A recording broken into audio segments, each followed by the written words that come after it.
Hello students, आज हम लोग अपनी हिंदी की पाठ्य पुस्तक आगाज़ का 5वां पाठ करेंगे, जो कि एक कविता है प्रकृति की शोभा, जिसको श्रीधर पाठक जी ने लिखा है। श्रीधर पाठक जी ने बहुत सारी कविताएं लिखी हैं।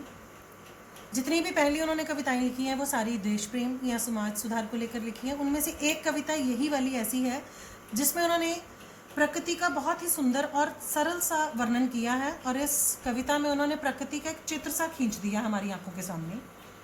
और उनका बताना है कि भगवान ने जितनी भी चीज़ें बनाई हैं बड़ी सुंदर बनाई हैं, और उन सब चीज़ों का अपने आप में एक अलग महत्व है, और एक चीज़ दूसरे के साथ कभी भी मैच नहीं है, एक दूसरे के समान नहीं है। सब चीज़ें अलग अलग है, देखने में भी अलग अलग है, और सबका महत्व भी अलग अलग है। पहला पैरा शुरू करते हैं। ध्यान लगाकर जो तुम देखो इस जग की सगुराई को, सगुराई मीन्स सुंदरता को, बात बात में पाओगे तुम ईश्वर की चतुराई को। चतुराई मीन्स चालाकी, बुद्धिमता, निपुणता। यहाँ पर ये जो चतुराई का बताया गया है, इसका अर्थ हम लोग भगवान की निपुणता, उसकी होशियारी, उसकी बुद्धि का है कि ध्यान लगाकर अगर तुम अपनी हर तरफ देखोगे, अपने आसपास देखोगे, तो तुम्हें सब तरफ सुंदरता ही नजर आएगी। संसार में बहुत सारी चीज़ें हैं देखने के लिए, जिसका वर्णन हम आगे करेंगे अभी। और कहते बात बात पर अगर तुम देखोगे कि हर चीज़ में ईश्वर ने बड़ी चालाकी से हर चीज़ की रचना की है, हर चीज़ को अलग अलग बनाया है, और बड़ी ही चालाकी से, बड़ी ही होशियारी के साथ ईश्वर ने हर चीज़ की रचना की है। ये सब भांति भांति के पक्षी, ये सब रंग बिरंगे फूल। अब भगवान ने जितनी भी रचना की है उनमें से भांति भांति के पक्षी बनाए हैं, अलग अलग तरह के पक्षी बनाए हैं, जो कि एक जैसे बिल्कुल भी नहीं हैं। सबके सब एक दूसरे से अलग हैं देखने में।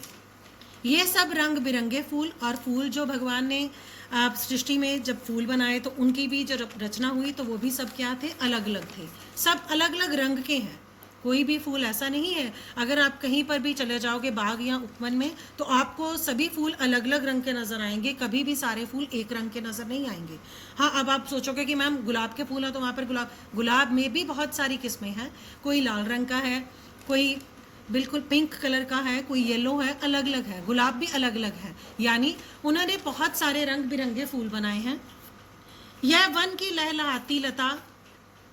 अब भगवान ने जब वन बनाए, उनमें जो शाखाएं हैं, जो जंगल में जो पेड़ लगे हैं उनकी पतली सी शाखाएं हैं, वो भी आप देखो। वह नव कली शोभा की मूल। अब उसमें कली मीन्स नया खिलता हुआ फूल।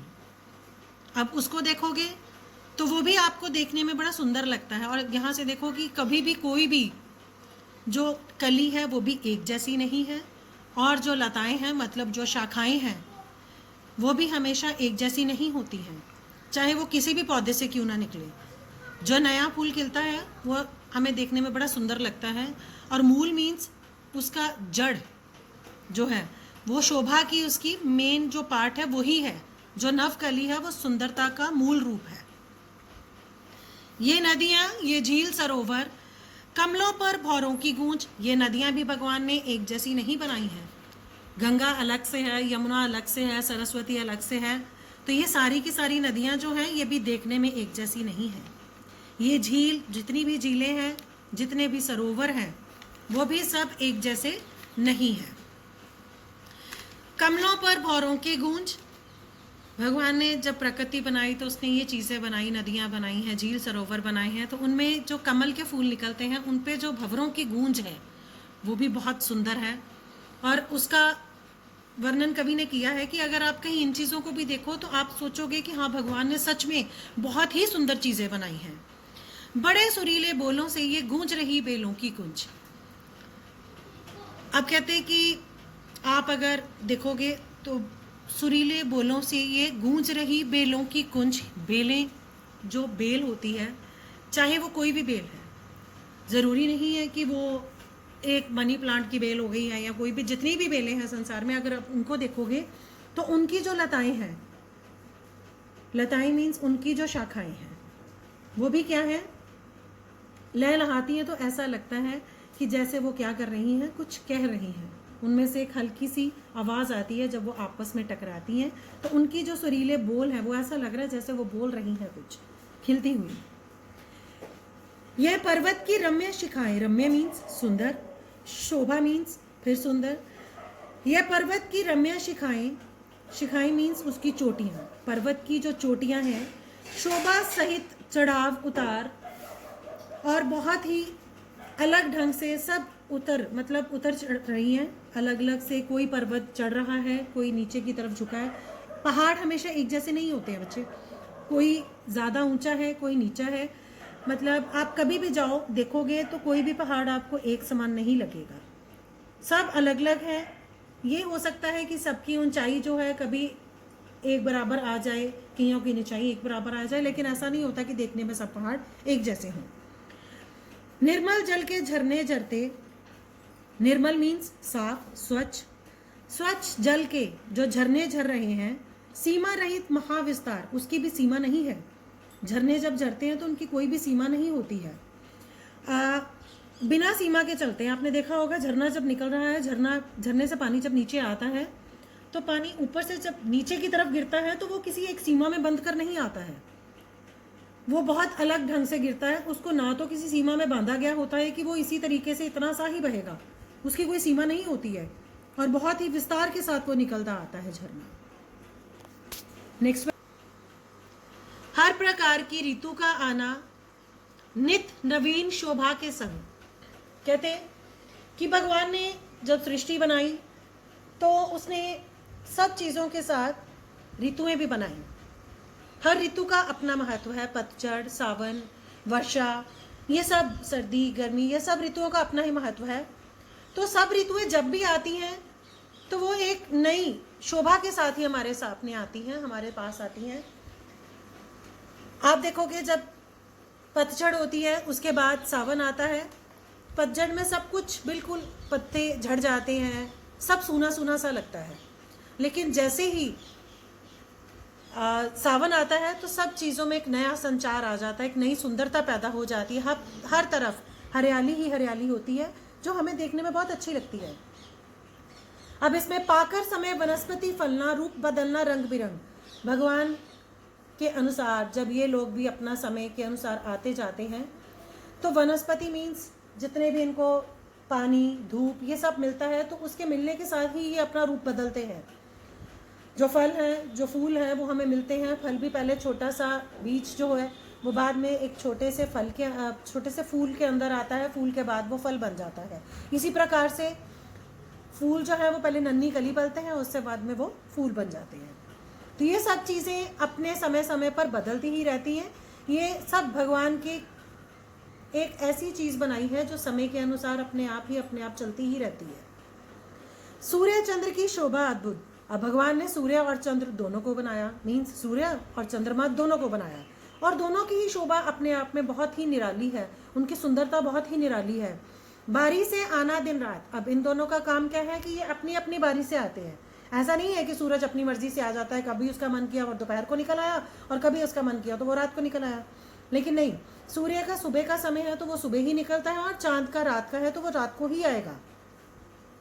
बारी बारी से आना दिन रात, ये उनका दिन रात के समय आना, ये उनका क्या है, उनका अलग से एक काम है।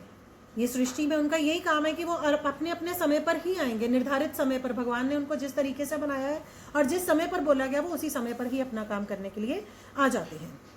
त्यों अनंत तारा मंडल से, यानी कि मंडल मीन्स झुंड, समूह, त्यों अनंत तारा मंडल से सज जाता रजनी का घात। रजनी मीन्स रात और घात मीन्स शरीर।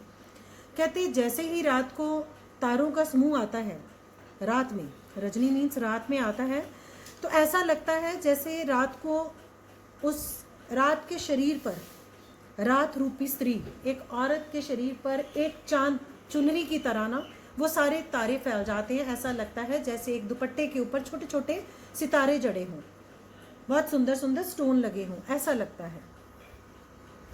यह समुद्र का पृथ्वी तल पर छाया जो जलमय विस्तार। अब यहाँ पर समुद्र की बात की गई है, सागर की बात की गई है कि सागर का पृथ्वी पर जो है बहुत ही फैलाव है, उसका जल जो है वो बहुत ही फैला हुआ है। उसमें से मेघों के मंडल हो उत्पन्न अनंत अपार, उसी में से जो है बाद में बादल बन जाते हैं, और बादल भी इतने बनते हैं कि जिनका कोई अंत ही नहीं है। वो बनते हैं, फिर बारिश होती है, वो फिर बन जाते हैं, फिर बारिश हो जाती है, वो समाप्त हो जाते हैं, फिर दोबारा से बनते हैं। तो ये जो उनके बनने का अलग से जो चलता ही रहता है, ये भी उसका अपने आप में भगवान की लीला है कि ये भी चीज़ें बनती हैं, ख़त्म हो जाती हैं, फिर बनती हैं, फिर ख़त्म हो जाती हैं। अनंत मीन्स जिसका अंत ना हो। गर्जन तर्जन गण मंडल का, वर्षा बिजली का संचार। और इसी प्रकार से जब बारिश होती है, जब ये सागर से बादल बनते हैं, बादल जब बरसना चाहते हैं तो वो पहले क्या करते हैं, गर्जना करते हैं। इन बादलों की जो गर्जन है, बिजली का गरजना, फिर वर्षा का आना, ये सब क्या है, ये भी क्या सृष्टि का एक भगवान का बनाया हुआ ऐसी चीज़ है कि उनको भी ये बरसना ही है। वो बरसेंगे तभी तो हमारे यहाँ पर पानी मिलेगा सब चीज़ों को, ठीक है। तो ये सब जो है भगवान का किया ऐसा है कि उसको अपने अनुसार चलना ही रहना है, हर चीज़ को अपने समय के अनुसार चलते ही रहना है। सब में दिखे परमेश्वर की लीला अद्भुत अपरंपार। अब इन सभी चीज़ों में, चाहे वो पशु हैं, पक्षी हैं, फल हैं, फूल हैं, या फिर समुद्र है, या सूर्य चंद्र का है, या ऋतुओं का आना है, ये सब भगवान की लीला है। और जिसका कोई भी अपार मीन्स की जिसको किसकी कोई सीमा ही नहीं है, ये सब चलता ही रहता है। और इतना सुंदर इन चीज़ों को बनाया भगवान ने कि जो एक चीज़ दूसरे के साथ कभी भी मेल नहीं खाती है, वो एक दूसरे के जैसी नहीं है देखने में।